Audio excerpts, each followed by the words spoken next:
বন্ধুত্বে ভাগাভাগি বিষয়টা আসলেই সুন্দর। সুন্দর, কিন্তু সবসময় দেখ একটু বেশি খাইস।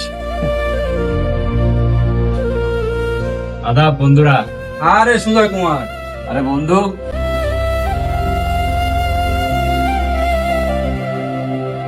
তারপর কি অবস্থা তোর? আরে আগে ঠান্ডা খাও। এই বন্দুক ঠান্ডা দে। কি রে ভাই, ওই হিন্দু আর আমরা মুসলমান, এভাবে কি একসাথে খাওয়া যায়? না রে বন্ধু, আমাকে আর ঠান্ডা লাগছে, তোরাই খা, আমার একটা কাজ আছে, আমি আসি। তুই এটা কি করলু?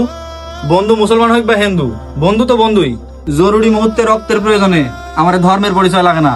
ওই ব্লাড ব্যাংকে রক্তের ব্যাগে লেখা থাকে না এটা হিন্দুর রক্ত, এটা মুসলমানের রক্ত। তাহলে তো বিভেদ কিসের? ওই চায়ের স্টলে কাপে লেখা থাকে এটা হিন্দুর কাপ, এটা মুসলমানের কাপ।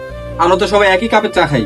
আমার এই ইসলাম ধর্মেও স্পষ্ট বলা আছে মুসলমানরা হিন্দু বা অন্য যে কোনো ধর্মের মানুষের সাথে একই খাবার, একই প্লেটে, একই সাথে খেতে পারে, যদি খাবারটা হালাল হয়। মানসিকতার পরিবর্তন করে।